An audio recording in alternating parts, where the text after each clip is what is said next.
Hey guys, what's up?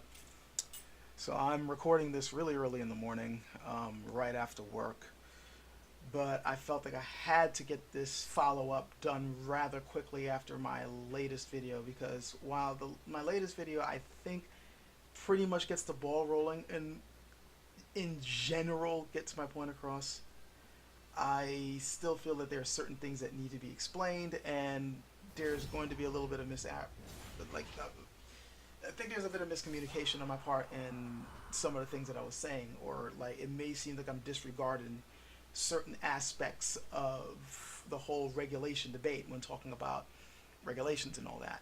I do believe that the game industry does provide a very good example of what happens when you don't keep a close eye on the shenanigans of big companies, and that they will, if you give them an inch, they will take a mile. Like that's why we have rules in the first place, because they're going to take advantage, of a lack of regulation.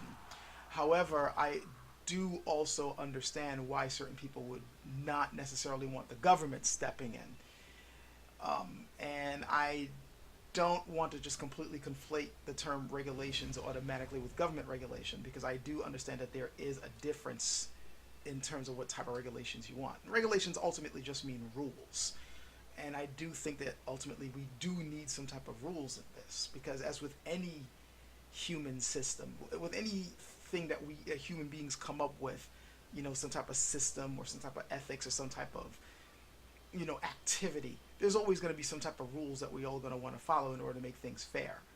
And business shouldn't be any different. Now, before I really get into the nitty gritty when it comes to regulations and such, I would first like to bring up a point that I was going to bring up in the last video, but I decided to hold off on that, since that video had gotten long as it was. So let me get on with this one. The point that I want to make first before we go any further is my particular stance that no one really wants a free market. And I know this may sound absurd to some of you, because some of you will be like, well, people keep asking for free markets all the time. Or you yourself may believe in the concept of a free market. But I honestly believe that no one really wants one. Well, sure, they say they do, but that's because they haven't fully thought about what a free market truly means. And no one really thinks about how that term is used differently depending on who's saying it. Businesses generally, whenever they say they want a free market, what it really means is they just simply want the freedom to do whatever the hell they want in order to maximize their profits, whether it's ethical or not. While consumers, when they say they want a free market, what they really mean is that they want to be able to have a choice to be able to pay cheap prices for premium products, no matter what type of strain the business itself has to go through in order to keep those prices low. And no one even thinks about working markets when it comes to the free market. Most people are just simply thinking about products and services, but they aren't exactly thinking about workers, and they themselves are also a major aspect of the free market. And that's a good point for me to jump into when I'm talking about how no one really wants a free market. Because a free market, a truly free one, means, of course, the uninhibited access and transportations of goods and services. And services also include employees, people working for you. So that would mean that in a truly free market, so I'm hoping you guys are thinking and you've already realized what this would mean, but I'm going to say it anyway. A truly free market would mean that you shouldn't have a problem with somebody from another country coming into your country and being able to offer services for less money than you would.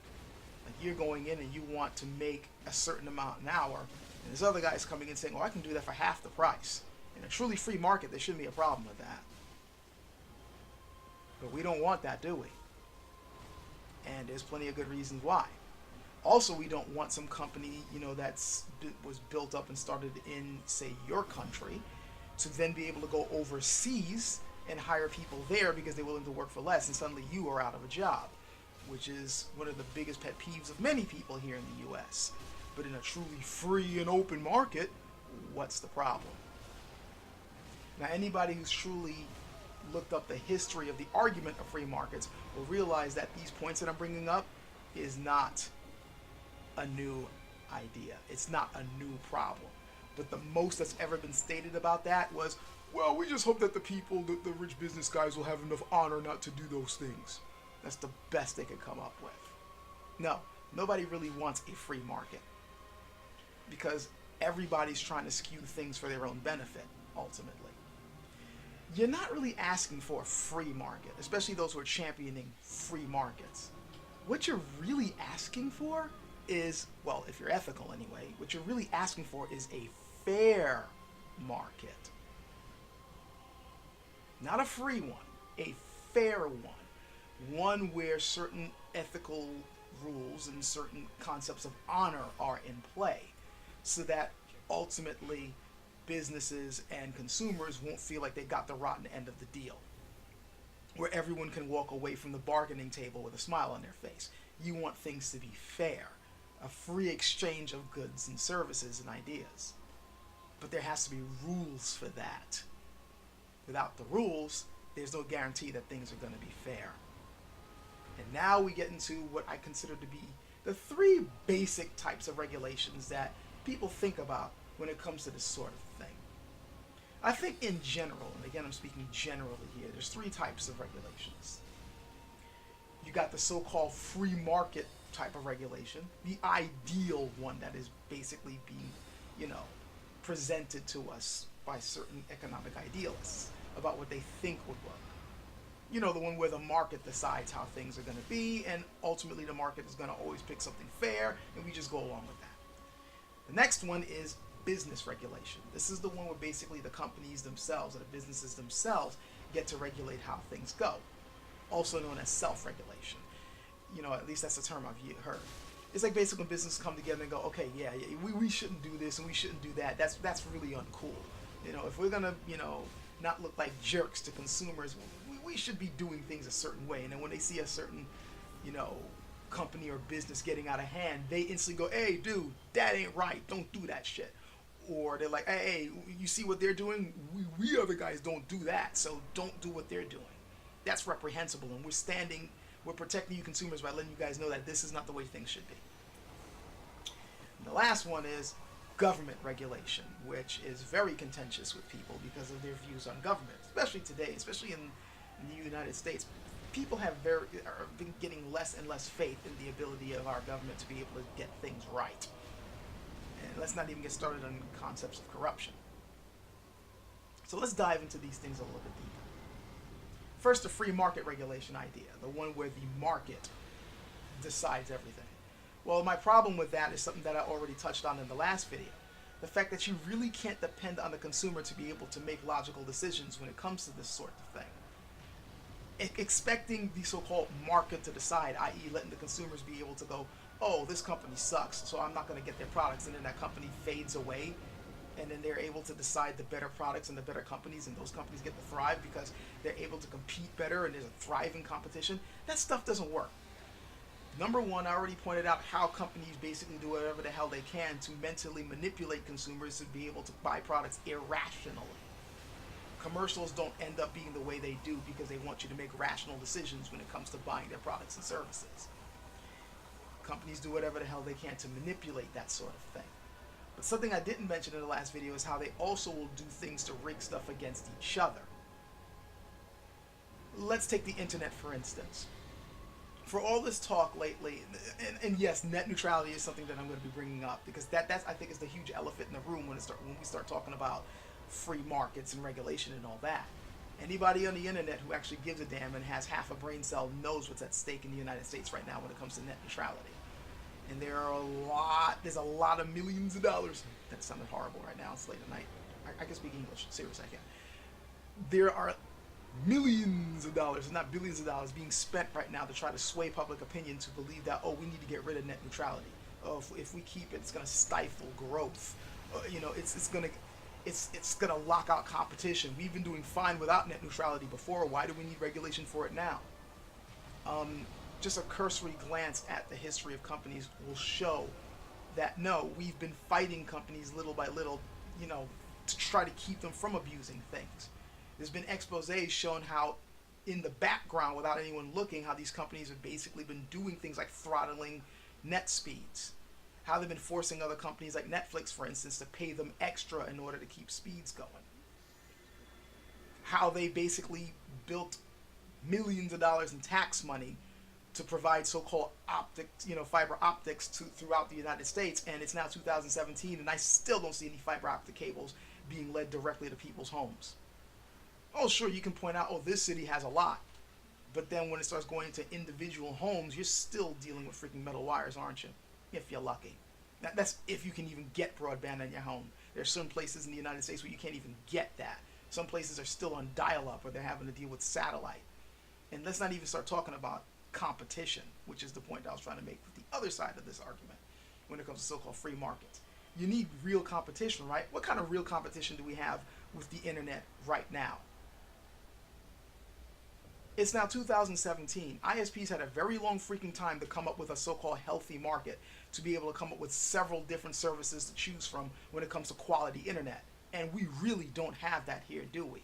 We all know when it comes to getting decent broadband, you really have maybe one, maybe two choices, tops. And anybody else who happens to be around your area, if they're even around, typically sucks.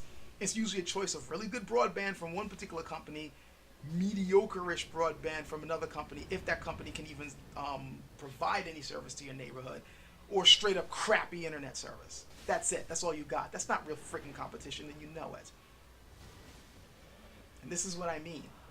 The free market regulation idea, at least in the United States, doesn't work. You have too many crooks trying to get as much profit as they possibly can. So the whole thing is a pipe dream. Next comes business regulation. Now this is something that I actually do see happen sometimes. And then of course, greedy bastards ruin it. A good example I can give about, and again, business regulation is basically when the companies themselves decides what's ethical and what's fair, and they all agree to do things fairly. They try their best to provide products and services that are fair and ethical and stuff that the consumers actually want, rather than trying to find ways to trick them out of their money, or try to con them out of it, or to do things to manipulate the market to stifle creativity and growth, or competition really, from other companies. Finding ways to rig things. A really good thing to check out to see how good it can get, and at the same time how easily it can get ruined, and it kind of is an opposite story of what we see with the video game industry, is the vaping industry. Now this is something that I've been paying a lot of attention to because I actually vape. Occasionally anyway. I don't really have an addiction to nicotine. In fact, all the vaping I do is nicotine free. And that's because of a vow I'd taken a long time ago not to basically imbibe any sort of, high enhancing drug or anything like that. But every now and then, once in a blue moon, I've vaped. And I've seen the growth of vaping in this country, and it's interesting to watch. It first started out as, dealing with cheap little cigalikes. And now you got these freaking mod boxes that are able to do stuff that's way beyond what people were dealing with just a good 3-4 years ago.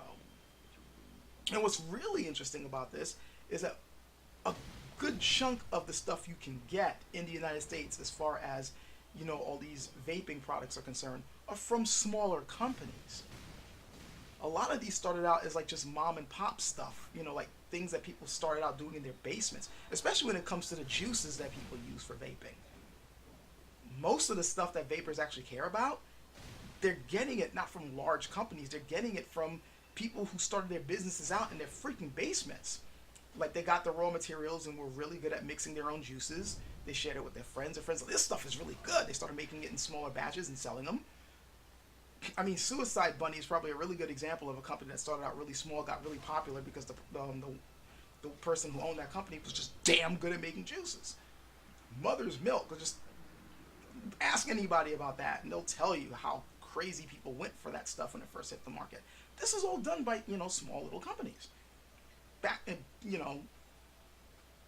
Guys in their basements or guys working in their little sheds in the backyards, and they were able to make it grow.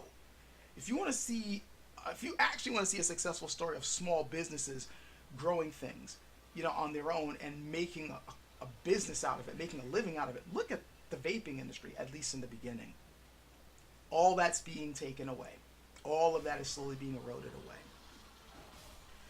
Now, And the point I was trying to make before I get to how things are getting effed up is that these guys were self-regulating. When it came to the benefits and the, setbacks, of vaping, they were the first to point these things out. They were the ones who tried to come up with clear information about what you should expect from vaping, what you shouldn't expect, what are the safe products, what are the unsafe products. If there's a product where there's if this, let's say there was an e-juice with something in there that was considered unsafe, they would be like, yeah, we're not putting this stuff in our products. Stay away from other products that may have this ingredient in there. If there were certain mod boxes that were known to cause problems, or if people are using them in an unsafe manner, guys, don't do it. Don't use these this way. Don't use this type of battery or charge this type of battery this certain way. There was all this sort of stuff going on, and there was a lot of self-regulation going on because, again, these were small companies. These were just a lot of mom and pop backyard basement type, operations. And so that means these were the people who were using these products as well as selling them. They had an investment, not just business-wise, but personally. So there was a lot of self-regulation going on. But all this got ruined when Big Tobacco decided that they needed to step in. And of course they were going to step in because this was eating away at their profits. Traditional cigarettes were being eschewed for this e-cig stuff, and Big Tobacco wasn't in control of it. Not one bit.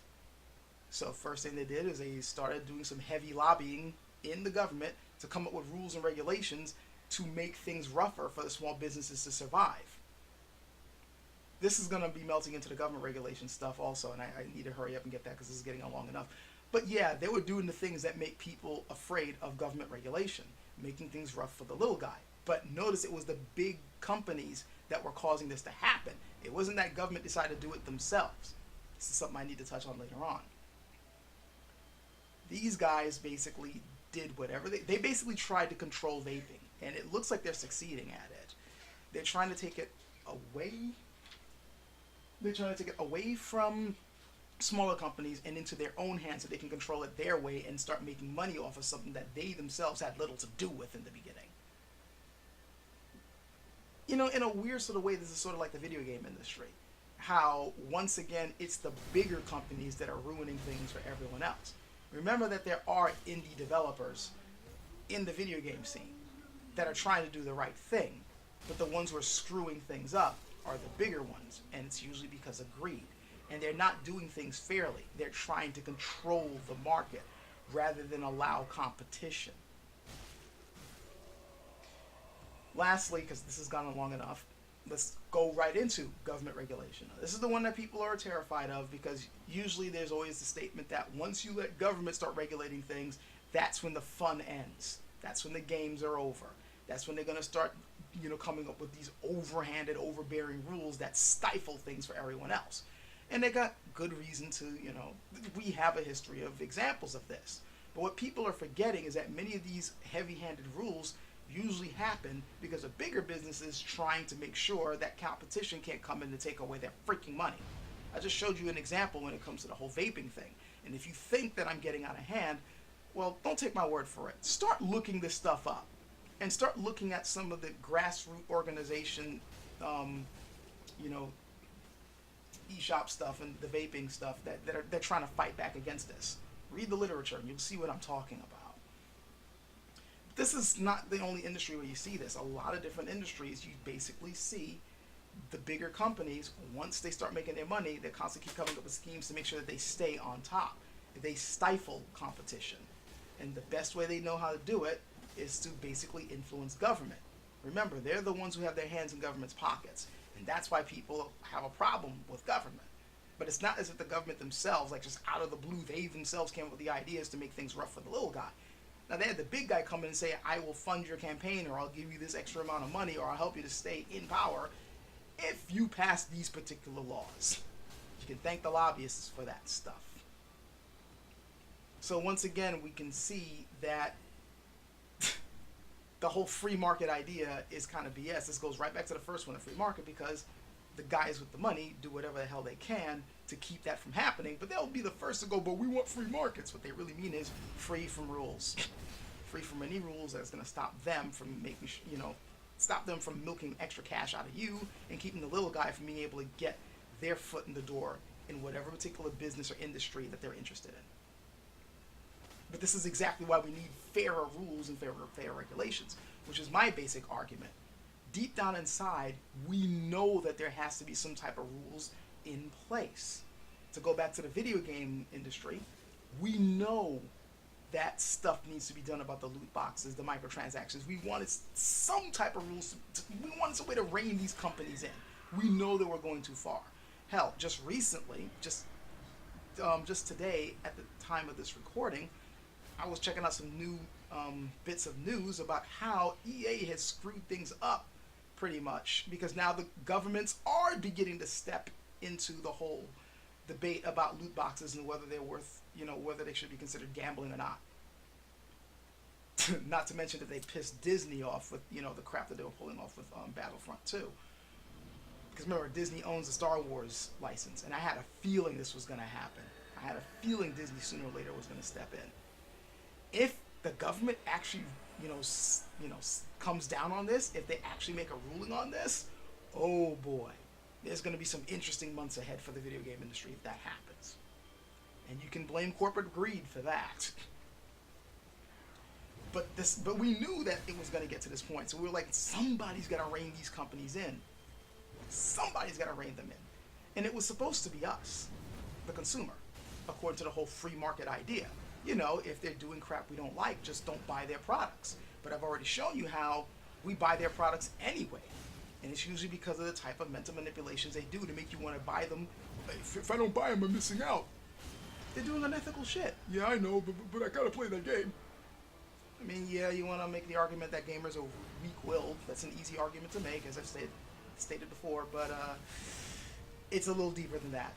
Again, there's a science behind this. There's something behind getting people to make irrational buying decisions. That's what's going on. You have to have some type of fair rules in place with any particular human system, because it's all a game. Any game needs rules to make sure that the players, all the players playing, are able to compete or play the game fairly. Even when there's, groups that clearly have more power over others or different powers with others, you still want all people involved in the game to be able to interact with each other in a satisfactory way, so that no one group or one person feels like they've been completely, screwed over by the other. A good example would be RPGs. You got the game master and you got the players. The game master clearly has the most power. They're the ones setting the scene up. They're the ones who are able to make and enforce the rules, and they can either make things go sweet for the players or horrible for the players. Nobody really wants to play with a killer DM or GM, depending on your type of game or your terminology. No one really wants to play one of those. Just all they want to do is kill the players off and not give them a fair chance to be able to, stand a chance.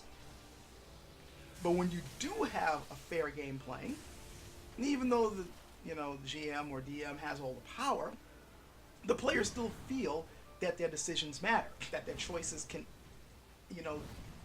influence the outcome of the game. Excuse me. So there is a reason to have fair rules, and you can make it so that all the people involved can walk away feeling satisfied with the exchange. The same thing can happen with business. There's no reason why it can't. But for some strange reason, at least in this country, we fall for the argument that we should allow these companies to do whatever they want and that they shouldn't have any rules over them. Well, we see what happens when we let them do what they want. Then we start going, oh, damn it, we need some type of rules in place. Well, yeah, but then you got to come up with who's going to enforce them. It should be, I guess, the consumers if you want to go for that free market idea. But again, no one really wants a free market. What they want is a fair one. And once you start talking about making things fair, that's when you start realizing that we need the rules. Now, who's going to enforce them, that's entirely up to us. I think if you want things to be the most fair, well, then that means that the people actually participating in whatever the hell game we're playing, and in this case, the game happens to be, our commerce, our economy, finances, buying and selling, that sort of thing. This is a capitalist system. It's going to have to be us and the companies, but mostly us, because we're the ones forking over our cash. We should be able to come up with a way of going, look, my money is only going to companies that are actually doing things the proper way. And we shouldn't allow these companies to then do whatever the hell they can to rig the rules against us so that either we're going to irrationally support them anyway, or worse, have a government basically come up with rules which keep unfair stuff happening. The net neutrality thing going on right now is a good example of what happens when you let companies control the scene. They got a freaking ex-lawyer from a big company in the FCC right now who's about to destroy all the safety nets. That should never have been allowed to happen. And yet it was, because the game is rigged. And we're mad about that, and we want better rules in place, and that's the point. We know that there has to be rules. And that was the point that I was trying to make with the last video. We know that I was using the video game industry to prove a point. Almost nobody who's playing games, who sees what's going on, is happy with the current situation with these so-called AAA companies.